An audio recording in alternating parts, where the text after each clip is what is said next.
miles from downtown. Today is May 31st, 2023. I'm here with Richard Hanley. How you doing, sir? I'm doing all right. Could be better, but it's not going to give me shit to complain. Okay, we're sitting here, and this is whose van is this? Mine. How long you had it for? About 6 years now. And where do you live? In Portland. You live in this van, right? Oh yeah, it's my home. How long you been living on the streets in Portland, Oregon? For, I don't know, 35, 40 years now. That's got to be a record, don't you think? You might be the... Well, I mean, I'm not proud of it, but I'm not ashamed of it either. To me, I think that's like being a spokesperson for... I mean, I've never worked a sign. You know, Portland, one thing about Portland years ago is cans and bottles were a nickel a piece. I made a living off that. You know, I lived underneath Ross Island Bridge for 15 years before I got my first vehicle. And you learn different routes, different businesses that throw out their cans, and that's what I lived on for years. And then I got in some trouble, and part of getting out of that trouble was I go and apply for SSI. And so I did that, and then they approved it. Because I've got some problems. I don't like people. I'm antisocial. I don't. Yeah, see, a lot of people, you know, they say that a lot of people, you know, in your situation don't want to work, and they're going to ask, and the comments going to say, he's been, you know, homeless this long. How come he hasn't worked and contributed to society? And I would say what you just said. Some people just don't want to deal with people. Well, you know, it's not just dealing with people. It's I had a job once where the guy tried to tell me how to operate a shovel. Wow. And I almost put the shovel upside his head. And for me, I would rather quit than get myself an assault charge and end up going to prison.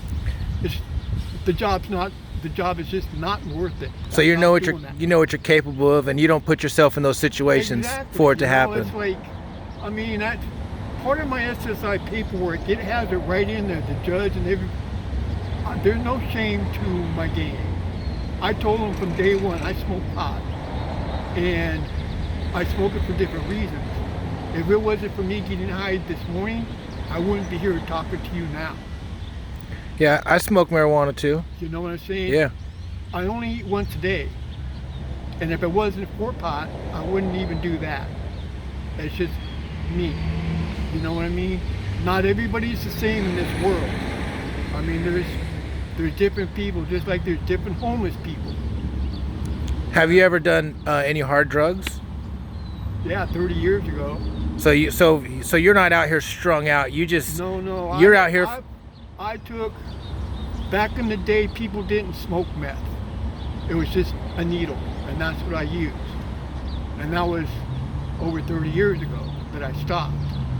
You know, it just I smoke weed, and then I smoke maybe a bowl a day. You know, it's not like I'm sitting in my van all day long smoking, because one, I can't afford it, and two, I don't need it like that. You know what I mean? And there was a time in my life, I smoked weed just to get high. You know, but now it's like my medicine, you know. Do you have any loved ones that are around that you talk to? No, it's just me. I have no brother, no nothing. You told me when I met you just now that you lost someone not too long ago, right? Yeah, she passed away like 11 years ago this July.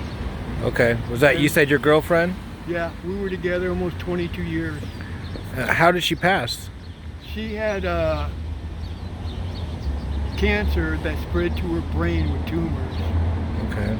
And they gave her 6 months to live, but she lived a year and a half. And I held her in my arms when she passed away. I'm sorry, man. It's the greatest thing I ever did in my life. And I still, to this day, I talk to her every day. And it's the greatest thing that ever happened was she giving me that chance to be there for her. You know, that's amazing. It's an experience that's sad and joyful at the same time, if you can believe that. What was her name? Brenda. Brenda? Yeah, I'm still in touch with her family. They live back in Indiana. You know what I mean? So How did you meet her? underneath Ross Island Bridge. Really? She was in another camp at the time. Okay. And she had a boyfriend at the time that was just stupid. And he ended up leaving, and it took about, she was by herself. And I can count on one hand every woman I've been with and still have 2 extra fingers. You know what I'm saying? So it's not like, I'm not like a lot of other people. You know what I'm saying? She was something special. And once her boyfriend left, it took us about 4 months before we hooked up. And like I said, it's just a little over 22 years we were together. That's amazing. Where do you live now? What area? Northeast. Northeast? Northwest. Northwest? Yeah, it's on You're kind of in the, we don't want to tell people exactly, but you're in the downtown area, right? yeah, Okay. kind of about 4 miles away Okay. on a dead-end street that, How do you pay for all your, so you got disability, do you get income through the state? yeah, I get SSI. Okay. And that's like $9.14 a month. And people think, well, gee, being homeless, it doesn't cost you shit. Yeah, I guess if I lived in a tent, but you know, I pay insurance every month, which is $100. You know. Yeah, it looks like you got good tags. I just I don't got want. that. I don't want to show your tag. He's got Yeah. good. He's got good tags and that little was plate. $269 I got a couple months ago. Because this is my home. My dog's in here. This is my dog home. You want to show your dog?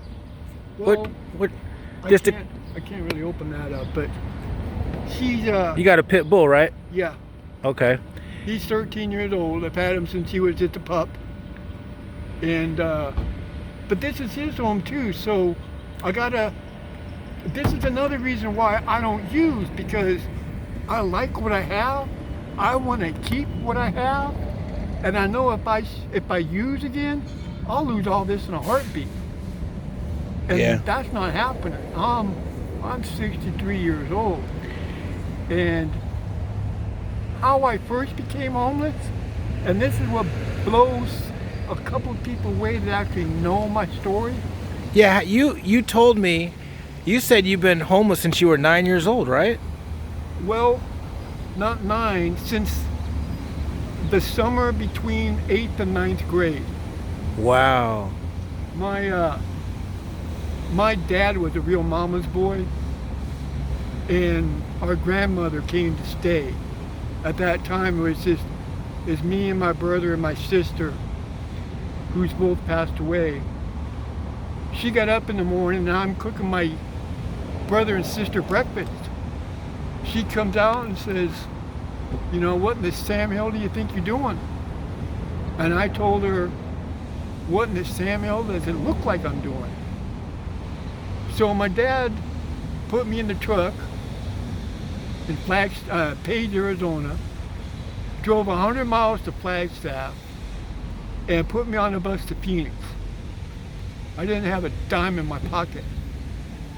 My very first felony happened a week later, because I got sick and I'd eaten out of a dumpster. So I went inside a Circle K, grabbed a quart of milk and a cold Subway sandwich, and told the guy behind the counter, if you chase me, I'm going to beat you up. So that's strong arm robbery. I didn't know it. I mean, I didn't think he'd call the cops over that. I mean, a quart of milk and a Subway sandwich, but yeah, I was in the wrong, but How long have you been in Portland for?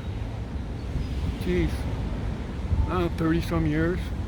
So ever since then, you've been doing this, huh? Yeah. I mean, to be honest, before I got my check, I sold weed. That's what I did in Portland for years and years and years. I sold pot. Okay. You know what I'm saying? I mean, not like, I made enough money to survive, and I was happy with that. And I want to ask you a final question, a couple final questions. You watch my YouTube channel, correct? Oh yeah. What do you think about my channel, and what would you like to say to the people about my channel? How you feel as being homeless and you're watching my channel? I think you're a very dangerous man. And I say this because the city is scared of you. Because you show things out here that they refuse to talk about. You do things out here that they spend millions of dollars on and don't accomplish crap. You actually come out here and engage with these people. And one of the saddest things I've seen happen real recently, you go and actually give people food, and that fool will ask you for 20 bucks.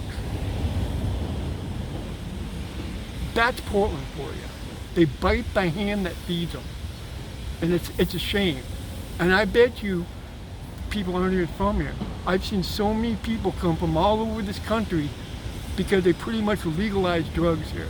$100 ticket. Here's something that they don't advertise. It's a $100 ticket if you get caught with hard drugs. To get rid of that ticket, you make a phone call, you answer a few questions, and they offer you rehab. A few months ago, I read this little article from the police.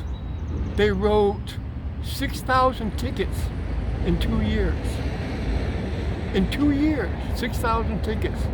Not one person they wrote a ticket to accepted rehab. I seen that article. I read it. What does that tell you?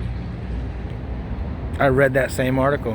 When they have people that the news people interview, they opened up a new bottle drop where you can recycle your cans and bottles.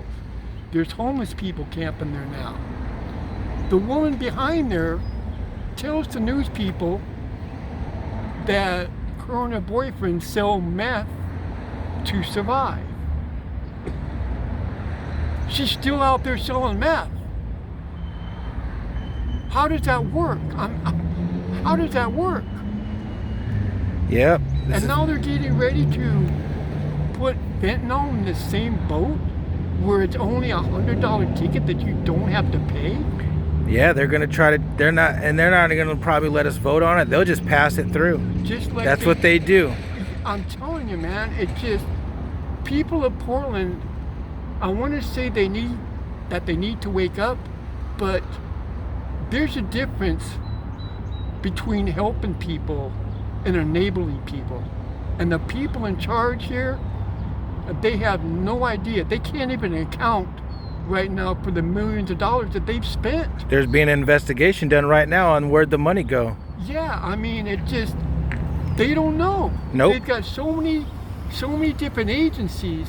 I mean, if you really want to make money nowadays, you start a little thing out there where I'm going to help the homeless and they'll give you millions of dollars. Yep. But yet the guy that is running the place out there at Wapato, the prison that they closed down, Helping Hands, turned it into a rehab. Yeah, that's where I took Alex. He doesn't get a penny Nope. from the city. Nope. I seen that. Yeah, and this was just last week that he's out there begging, hey, we need some help. I mean, They get all donations. yeah, that's it. Yep. It's just, That's it. yet when he opened that, they said that they were going to help support him. They and sure he did. hasn't gotten a penny. That's true. And why?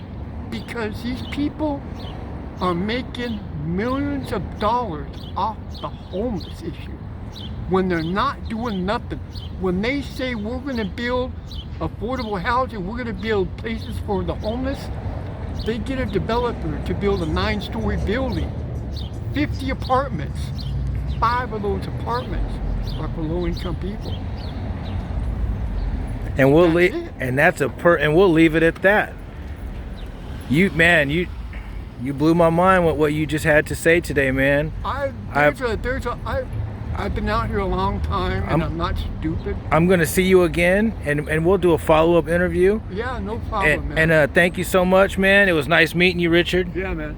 Thank you, man. I appreciate you, and thank Yeah. you for supporting my channel, man. Yeah, man. I mean, it's like I said, I told you when I texted you one time, it's like you're the only one I see out here actually doing more than what this city does, and it's a shame that it takes people like you instead of the people that's actually getting paid to do a job that they don't do. Thank you so much, Richard. Yeah, man. No Appreciate problem, you. Holmes. No problem.